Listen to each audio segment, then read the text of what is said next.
কথা হবে, আল্লাহর জান্নাতে আলোচনা হবে। এই মুসলমান, ঈমান কাকে বলা হয়? মনের কান্দি এই কাহিনীটা বাড়িতে নিয়ে যাও।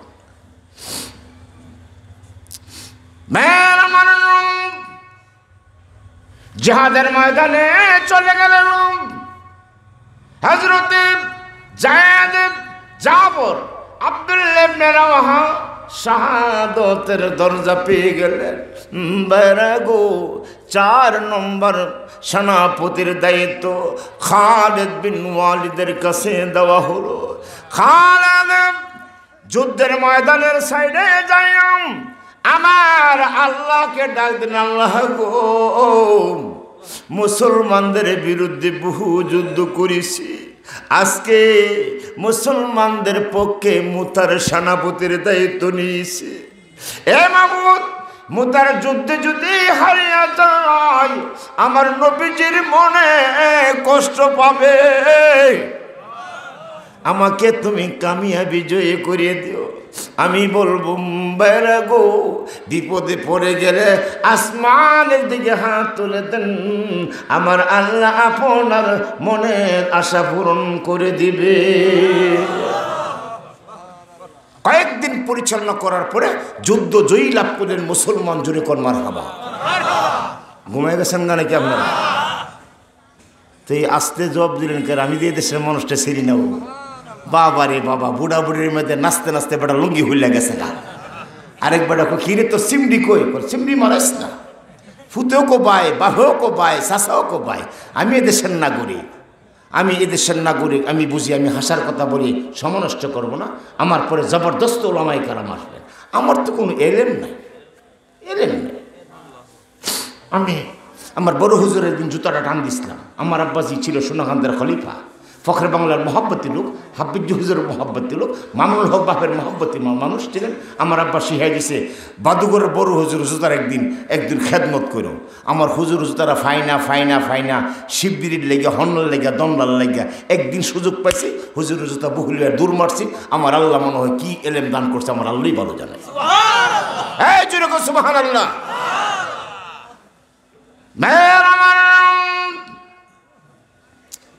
জাহাজ শেষ হয়ে গেলেন, করুন কাহিনী। আসতেছে সাহাবায়ে কেরাম, ওই জাফরের 2টি ছেলে মদিনা রাস্তায় দাঁড়ায় আছে। সাহাবীদেরকে বলে, নবীজির সাহাবী হো, আমার বাবা জাফরের খবর জানুনি।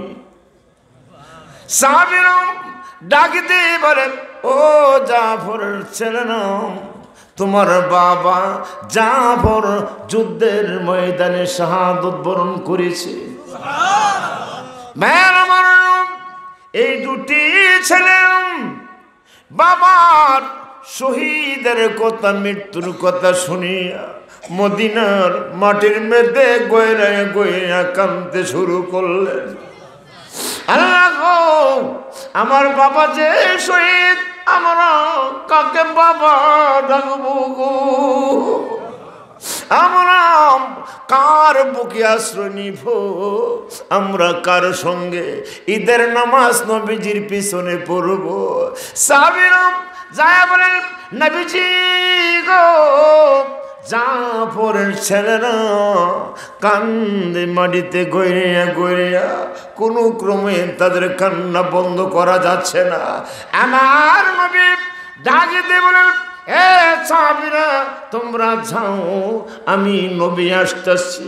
আমি নবীজি আসিয়া জাফরের 2 ছেলেকে কুলে নিয়ে বলে, জাফরের ছেলেরা এমন করে কান্দিস না রে, জাফরের ছেলেরা,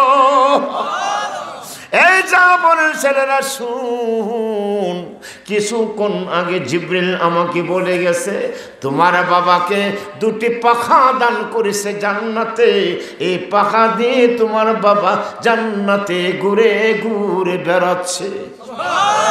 জাফরের ছেলেরা আমার নবীজির নূরানি চেহারার দিকে তাকিয়ে বলে, নবী গো, আমার বাবা জান্নাতে চলে গেছে, আমরা কাকে বাবা ডাকবো, কার আশ্রয় নিব? আমার নবী, আওয়াজটা জোরে হতে হবে, শেষ করতে দেন।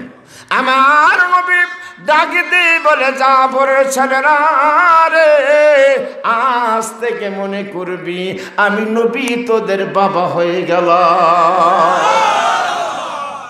ছেলেরা খুশি হয়ে গেল। সারা মদিনা খবর হয়ে গেল।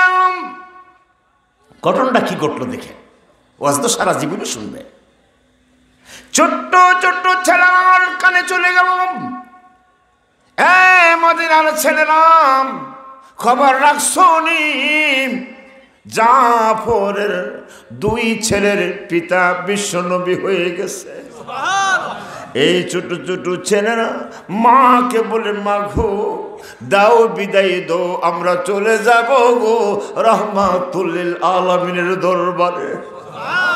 রাস্তায় মিছিল ডাকে দিয়ে বলে, মদিনার ছেলেরা, এই জাফরের ছেলেরা, তোর বাবা শহীদ না হয়ে যদি আমাদের বাবা শহীদ হতো, কত না যে আমাদের কপাল ভালো ছিল। আমার নবী ডাকে দিয়ে বলে, সাহাবীরা রে,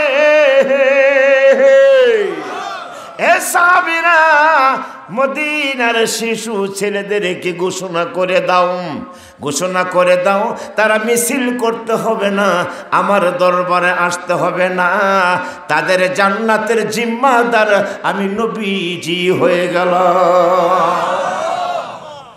এগুলো হলো মুসলমান তোমাদের ইতিহাস। নামাজ পড়ে না সাইরাম, রমজান শরীফ রোজা রাখিয়া না সাইরাম। ভাইয়েরা মানম, গত রমজানে করোনা ভাইরাস ছিল, আমি একটু মুখোশ টুকুশ লাগাইয়া ব্রাহ্মণবাড়িয়া শহরের মধ্যে একটা সিফার মধ্যে গিয়া নানি কোনো ম্যাজিস্ট্রেট দিক খেলা বাইরন জানা আল্লাহ হুফা লাগাই দিছে। কি ঠিক না বেঠে? আমার ছেলেরা খুব বাইরে এলাম। আমার বউ মাঝে মধ্যে যদি আমার সঙ্গে রাগ করতো, আমি কোনো পুলিশে ফোন মাইরা দিব, কমু তোমারও করোনা হয়েছে, বউকে মাফ চাই। কেউ মিশা কথা কইছি না? যদি দেখি যে ইফতারে দিরিমিরি হয়ে যায়, আমি পুলিশে ফোন করতেছি, কিন্তু কই আমরা মাঝে করোনা রোগী আছে, একটা লয়ে যাও গা। আবার এক আমি আমার বাইরে ফোন মাইরা দেবো, বায়ুলের ঘরের বায়ুলে আমার শ্বাস চলে যা দিহি দিনের 12টা 11টা, চতুর্পাশে হেতা দিয়া লাল কাপড় দিয়া চতুর্পাশে বান্ধা লাগছে। আমার মনে হইডার মধ্যে ভিড়াইতে আছে সুন্দর সুন্দর মহিলারা। আমি কে বাবা একটু সুবিধা দিহি কি আছে, হুজুরের দিকে নেন, সবটি গ্যাস্ট্রিকের রোগী। সুবহানাল্লাহ দেন না, বালা ওয়াজ বুঝছেন আপনারা? রোজার মাসে ইটা হেতা দিয়া ঘেরাও করবো, আর ইতারে এই অত্র এলাকাকে একটা কোটি ওয়াজ যথেষ্ট হবে। পবিত্র রমজানকে আপনারা কাটা কাটা সম্মান করতে রাজি আছেন, হাত তুলে আল্লাহকে দাঁড়ায় দেয়। নারে তাকবীর! আজকের মাহফিল কবুল হয়ে গেছে। আইন না কমিটির লোক, সময় একটু দেন না, কতক্ষণ 2 ঘন্টা না আধা ঘন্টা? আমার মুসল্লিরা তো কইব যে আল্লাহ জানে কি শুরু করছে, মৌলবী সাহেব বুড়া বয়সে।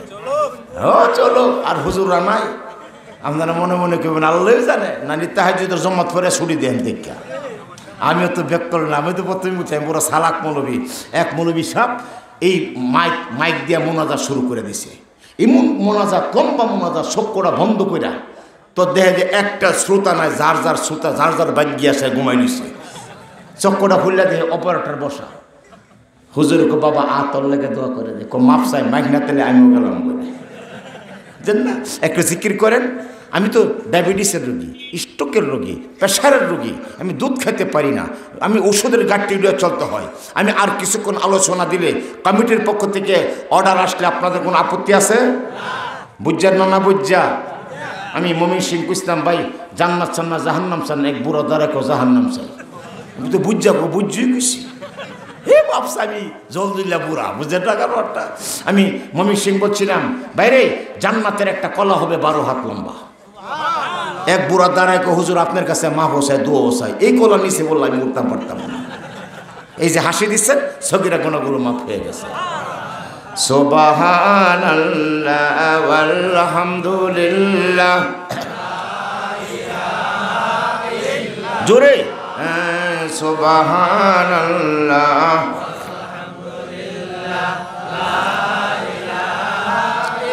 মাশাআল্লাহ লা ইলাহা জোরে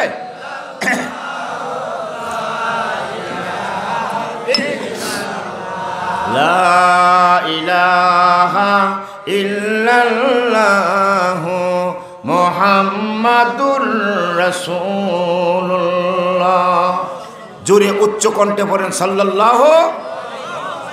আপনাদের জীবনের সগীরা গুনাহগুলো মাফ।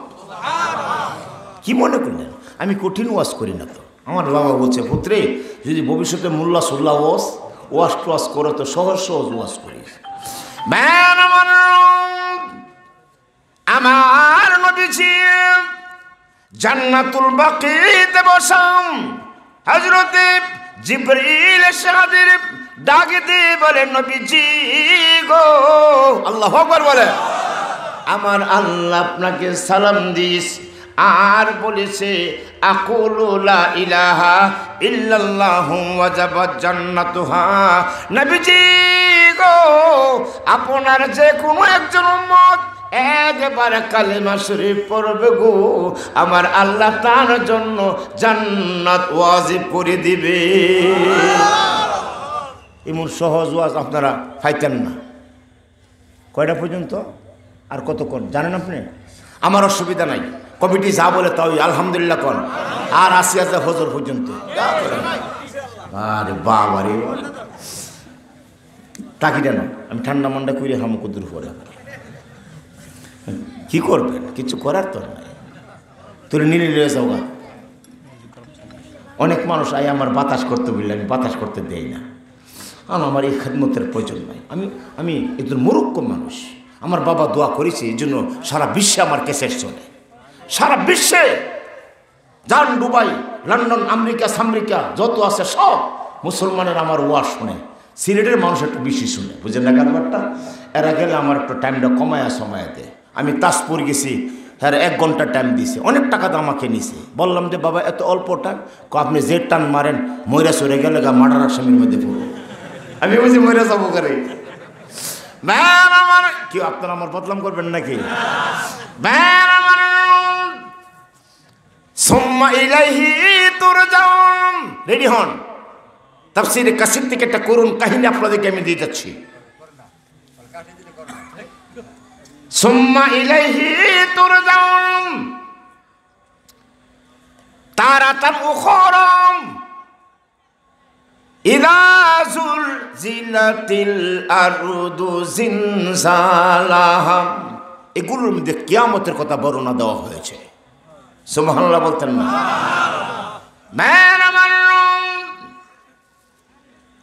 ইসরাফিল দ্বিতীয় সিংহাফু দিয়েছিলাম, হাশরের ময়দান কায়েম হয়ে গেছে।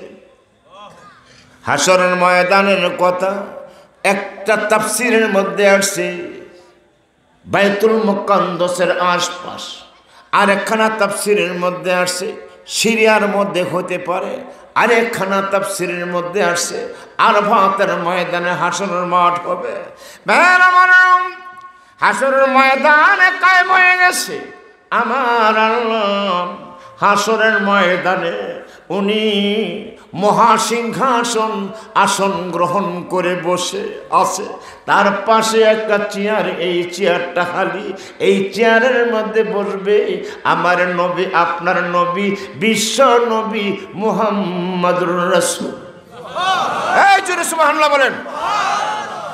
আল্লাহ ডাকতে বললেন, জিবরিল আমার বন্ধুর চেয়ারটা খালি, আমার বন্ধু কোথায়? যাও আমার বন্ধুকে নিয়ে আসো। জিবরিল